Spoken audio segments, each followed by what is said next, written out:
started Porter today with my colleague Ratiz Kadachan. It's been going now for like 18 months. Whoever's on in the mornings writes one of us.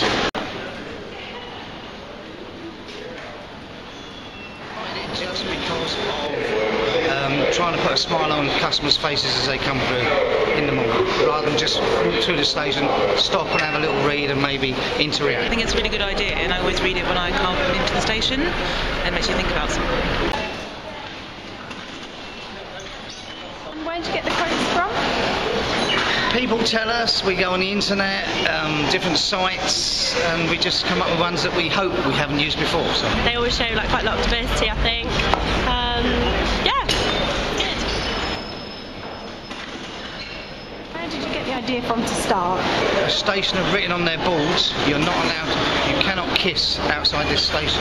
Okay. Because it was causing too much traffic jams. Okay. What we did was, you are allowed to kiss at this station.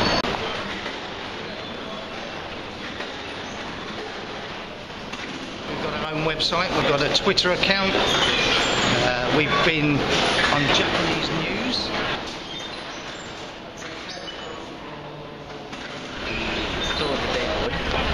Coming back from college every day, I didn't read it because sometimes you have a laugh, or sometimes it actually does make you think sometimes.